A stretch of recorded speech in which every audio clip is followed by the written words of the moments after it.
Muy buenos días con todos. En esta oportunidad vamos a hablar también del libro de Principios de Administración Financiera de Lawrence Hitman y Chad Suter. Mi nombre es Tamara Escabino y en esta oportunidad vamos a hablar de otros tres capítulos importantes también en este caso, que son el capítulo 7, la evaluación de acciones, el capítulo 8, riesgo y rendimiento, y el capítulo 9, el costo de capital. Bien, vamos a empezar con el capítulo 7, que en este caso van a ser las evaluaciones de acciones. Primero vamos a ver las diferencias entre capital de deuda y capital patrimonial, ¿no? El capital de deuda y el capital patrimonial van a ser dos fuentes de financiamiento o utilizadas por las empresas para adquirir fondos, pero van a diferir en términos de su naturaleza y sus implicaciones para la empresa. La más importante es que el financiamiento mediante la deuda se obtiene a través de acreedores y el financiamiento mediante capital patrimonial. En este caso, el capital de deuda van a ser todos los préstamos en los que incurre una empresa, incluyendo los bonos, y que se van a reembolsar de acuerdo con un programa fijo de pagos. Y el capital patrimonial van a ser los fondos suministrados por los dueños de la compañía y cuyo reembolso depende del desempeño de esta, ¿no? En resumen, podremos decir que el capital de deuda va a implicar tomar prestado dinero con obligación de reembolsar con intereses, mientras que el capital patrimonial va a implicar la inversión directa de los propietarios en la empresa sin la garantía de pagos de intereses, y ambas fuentes de financiamiento van a tener sus ventajas y sus desventajas, ¿no? Y la elección entre estas van a depender de la situación financiera y las preferencias de la empresa y sus inversiones. También en esta parte es muy importante la voz en la administración, ¿no? En esta nos dice, ¿no?, que a diferencia de los acreedores, los tenedores de capital, que vendrían a ser los accionistas, son los dueños de la empresa y son quienes van a poseer las acciones generalmente, que van a tener derecho a voto, los que les va a permitir elegir a los directivos de la empresa y votar en asuntos especiales. También están los derechos sobre los ingresos y los activos, donde los derechos de los accionistas de capital patrimonial van a tener este derecho sobre los ingresos y los activos, no valga la redundancia. Y el vencimiento, ¿no?, que a diferencia del capital de deuda, el capital patrimonial es una forma más permanente de financiamiento para la empresa. No se vence, por lo que no se va a requerir un reembolso, ¿no? Como que es el caso del capital patrimonial, que se va a liquidar únicamente en procedimientos de quiebra, donde los accionistas van a saber que aunque exista un mercado bien establecido por sus acciones, el precio pueda obtener o pueda fluctuar, ¿no? También en esta parte vamos a hablar de las acciones comunes y las preferentes, que van a ser dos tipos de acciones que las empresas pueden emitir como parte de su estructura de capital, ¿no? Vamos a ver algunas diferencias. En este caso, las acciones comunes van a tener derecho a voto, donde los accionistas van a poseer acciones comunes, generalmente, donde van a tener derecho a votar en las juntas de accionistas, ¿no? Cada acción común, por lo general, otorga un voto. Luego también en esta parte van a estar los dividendos, donde los accionistas de acciones comunes pueden recibir los dividendos, pero no hay garantía de cuándo ni en qué cantidad se pagarán, ¿no?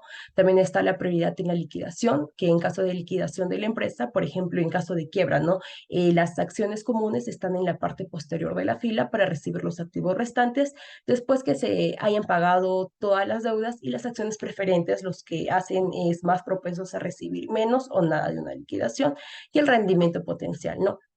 En el caso de las acciones preferentes, estas van a tener derecho a dividendos preferentes, donde los accionistas de acciones preferentes tienen un derecho preferente a recibir dividendos fijos o periódicos antes de que se paguen dividendos a los accionistas comunes, ¿no? Esto les va a proporcionar una cierta seguridad en términos de ingresos.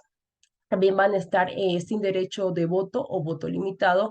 En este caso, en la mayoría de los casos, los accionistas de acciones preferentes no van a tener derecho a voto en las juntas de los accionistas, y si en caso los pudiesen tener, su voto suele ser limitado en comparación con los accionistas comunes, ¿no? También está la prioridad en la liquidación. En caso de liquidación de la empresa, los accionistas de acciones preferentes tienen prioridad sobre las acciones comunes para recibir activos restantes después de pagar las deudas, ¿no? Esto les va a otorgar cierta seguridad en la recuperación de su inversión en caso de problemas financieros. Y también está el rendimiento limitado, ¿no? Aunque las acciones preferentes ofrecen cierta estabilidad en forma de dividendos preferentes, por lo general no van a tener el mismo potencial de crecimiento en términos de valor que las acciones comunes. En resumen, podemos decir, ¿no?, que las acciones comunes van a ofrecer a los accionistas el derecho a voto y una mayor potencial de crecimiento, pero con menos seguridad en términos de dividendos. Y por otro lado, las acciones preferentes nos van a proporcionar dividendos preferentes y cierta seguridad en la liquidación, pero a menudo no nos van a otorgar un derecho a voto y tienen un potencial de crecimiento limitado en cuanto al valor de las empresas. y estas pueden, ¿no?, emitir diferentes combinaciones de estos dos tipos de acciones para cumplir con sus objetivos de financiamiento y estructura de capital. Bien, también en esta parte vamos a hablar ahora de lo que es la evaluación de las acciones comunes y pues el valor de una acción común es igual al valor presente de todos los flujos de efectivo futuros, ¿no? Que se espera que esta proporcione, ¿no? La evaluación de acciones comunes va a ser un proceso que va a implicar estimar el valor intrínseco de una acción para determinar si está sobrevalorada o infravalorada en el mercado. Y hay varias metodologías y enfoques para poder llevar a cabo esta evaluación, ¿no? Es muy importante destacar que la evaluación de las acciones es un proceso complejo y subjetivo que va a depender de diversas suposiciones y variables como las tasas de crecimiento, las tasas de descuento y las expectativas futuras de la empresa. Además, los valores obtenidos mediante los diferentes métodos pueden variar, ¿no? Lo que se va a significar que es útil utilizar múltiples métodos y considerar el contexto del mercado al realizar una evaluación de acciones comunes, ¿no? El modelo básico de evaluación de las acciones comunes está representado por la siguiente ecuación, como podemos ver, donde P sub 0 va a ser el valor actual de las acciones comunes, D sub T va a ser el dividendo esperado por cada acción al final del año y K sobre sub C, S va a ser el rendimiento requerido de las acciones comunes, ¿no? Y la ecuación puede simplificarse redefiniendo el rendimiento anual en términos de crecimiento anticipado, ¿no? En esta parte vamos a considerar tres modelos, que va a ser el crecimiento cero, el crecimiento constante y el crecimiento variable. Primero vamos a ver lo que es el modelo de crecimiento cero, que este va a ser un método un poco más sencillo para la evaluación de dividendos y es el método en el cual se va a suponer un flujo constante de dividendos no crecientes. En términos de la notación que ya habíamos presentado, ¿no?, que D1 va a ser igual a D2 y así sucesivamente. Cuando dejemos que D1 represente el monto del dividendo anual, la ecuación bajo crecimiento se va a reducir a la fórmula que estamos viendo. Y la ecuación indica con el crecimiento cero que el valor de una acción va a ser igual al valor presente de una perpetuidad de D1, descontada con su tasa, ¿no?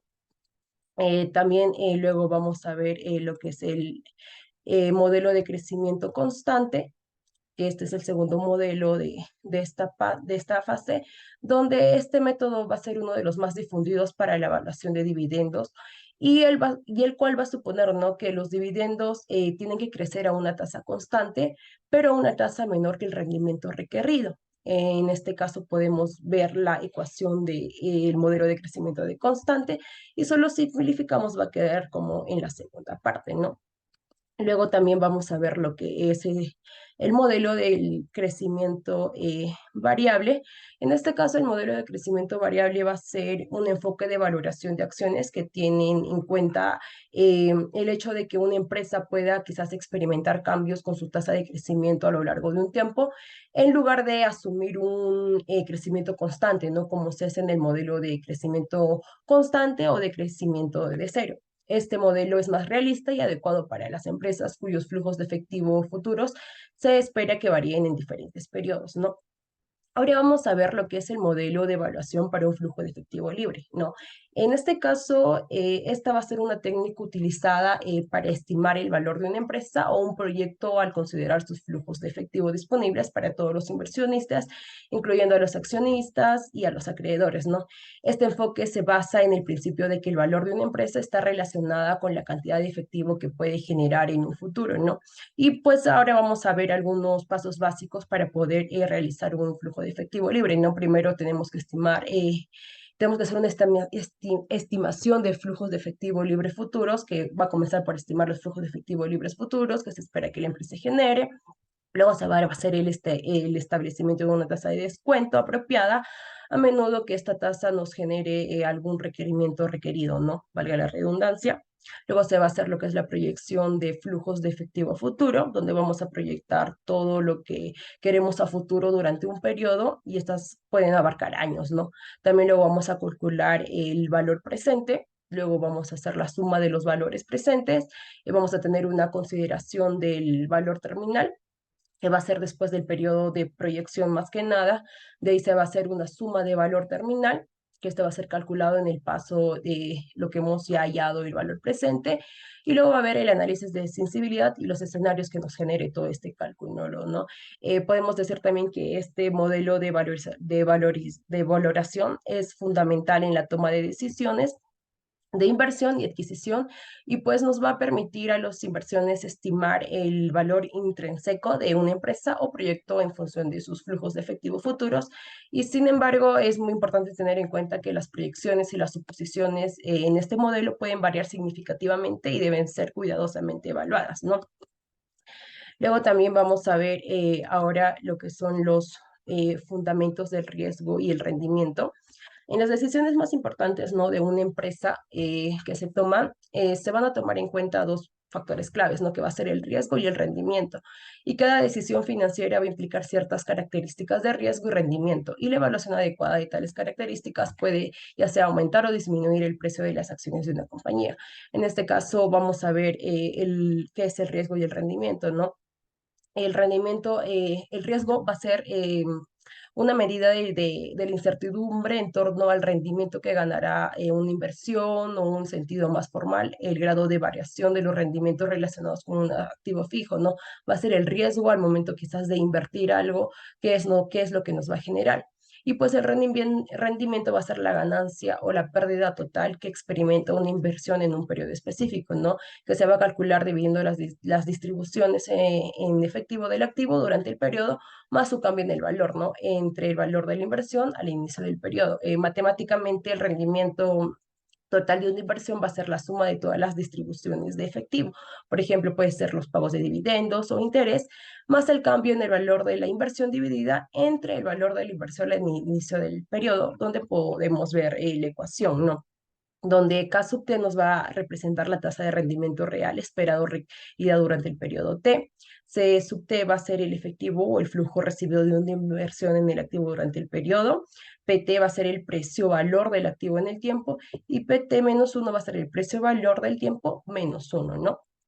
Luego también vamos a ver lo que son las preferencias de los riesgos, pues personas distintas van a reaccionar, ¿no?, de diferente modo ante el riesgo que tengamos, ¿no? Por ejemplo, los economistas usan tres categorías para poder describir quizás cómo responden al riesgo los inversionistas.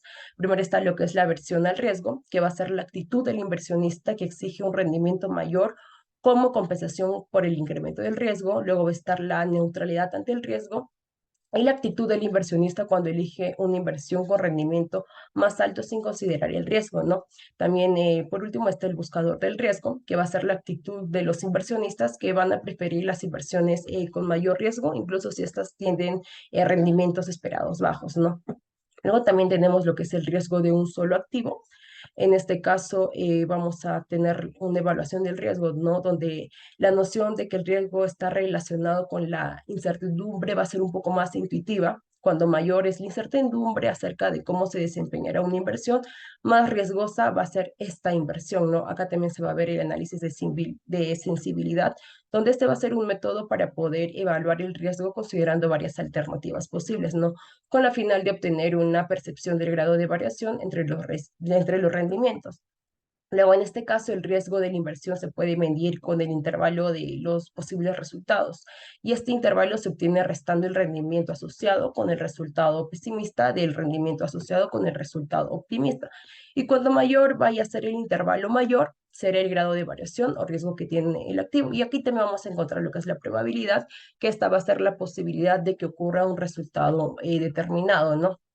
Para eso también va a haber una medición del riesgo, y esto, además de considerar el intervalo de rendimientos que pueda generar una inversión, el riesgo de un activo se puede medir cuantitativamente usando datos estadísticos, y la medida estadística más común usada para describir este riesgo de una inversión es la desviación estándar, ¿no? Como podemos ver, y esta desviación estándar va a ser un indicador estadístico más común del riesgo de un activo, la cual va a medir la dispersión alrededor del valor aceptado, ¿no? Como podemos ver, aquí tenemos la fórmula donde K sub J va a ser el rendimiento del resultado, K sub J la probabilidad de que ocurra no este resultado, y N el número de resultados considerables.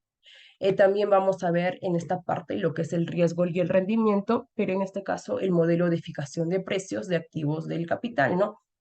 Y Este modelo va a ser una herramienta muy importante para ayudar a los inversores a determinar un rendimiento esperado adecuado para un activo o portafolio dado, ¿no?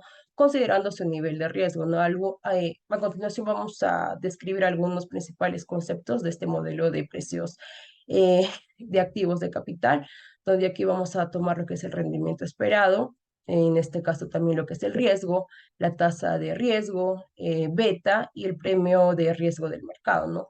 En resumen, nosotros podemos decir que el modelo de fijación de precios de activos de capital va a establecer que el rendimiento esperado de un activo o de un portafolio vaya a ser igual a la tasa libre de riesgo más una prima de riesgo que va a ser proporcional al riesgo sistemático medido por beta, ¿no?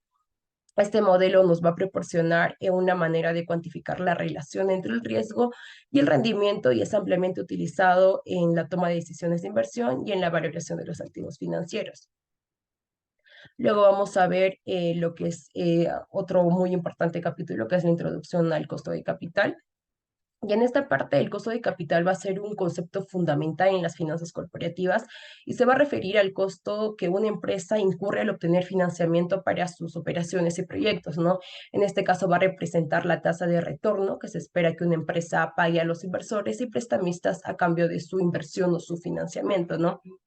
Aquí el costo de capital se utiliza en una variedad de contextos financieros, incluyendo la toma de decisiones de inversión, la valoración de empresas y la evaluación de proyectos de inversión, ¿no? Aquí tenemos algunas consideraciones claves sobre este costo de capital. En este caso tenemos, por ejemplo, las fuentes de financiamiento. El costo de capital toma en cuenta las diferentes fuentes de financiamiento que va a utilizar la empresa, donde pueden incluir el capital propio o el capital ajeno. Acá también va a incluir el costo del capital propio, donde se refiere a la tasa de rendimiento requerida por los accionistas de una empresa para invertir en sus acciones, el costo de la deuda, la estructura del capital y el costo promedio ponderado de capital, que también lo vamos a ver más a profundidad más adelante, ¿no? En resumen, podemos decir que el costo de capital es una medida fundamental en finanzas que va a reflejar el costo de financiar las operaciones y proyectos de una empresa, ¿no? Es esencial para la toma de decisiones financieras y la valoración de empresas y proyectos, ¿no? Ya que nos va a ayudar a determinar si una inversión o proyecto es rentable y si la empresa está utilizando eficazmente sus recursos financieros, ¿no? En esta parte también vamos a encontrar lo que es los costos de deuda a largo plazo. En sí, el costo de la deuda a largo plazo se va a referir a la tasa de interés o rendimiento requerido por los inversionistas o prestamistas, ¿no? A cambio de prestar dinero a una empresa mediante la emisión ya sea de bonos o la obtención de préstamos a largo plazo, ¿no? Esta tasa representa el costo financiero que la empresa asume por el uso de deuda a largo plazo como fuente de financiamiento, ¿no? Acá hay algunos puntos claves sobre este costo de la deuda a largo plazo. No encontramos los instrumentos de deuda a largo plazo, donde generalmente se van a emitir en forma de bonos corporativos o préstamos a largo plazo. Luego tenemos lo que es la tasa de interés o rendimiento, que va a estar asociado no con esta deuda a largo plazo y va a ser el costo de oportunidad que los inversionistas o prestamistas van a enfrentar al prestar su dinero en lugar no de invertirlo en otros lados, por ejemplo. Luego también tenemos el riesgo crediticio, donde las empresas que emiten una deuda a largo plazo deben pagar una tasa de interés más alta si los inversionistas van a considerar que existe un mayor riesgo de incumplimiento de pago, ¿no? También una amortización de la deuda, donde la deuda a largo plazo generalmente amortiza durante su periodo de vencimiento, y la determinación del costo de la deuda, ¿no? Donde el costo de la deuda a largo plazo se puede calcular utilizando la tasa de interés efectiva pagada por la empresa sobre la deuda existente, ¿no? En resumen, podemos decir que el costo de la deuda a largo plazo es el costo financiero que una empresa enfrenta al utilizar una deuda a largo plazo como fuente de financiamiento, ¿no? Y esta tasa de interés o rendimiento es fundamental en la toma de decisiones financieras y en la valoración de empresas y proyectos, ¿no?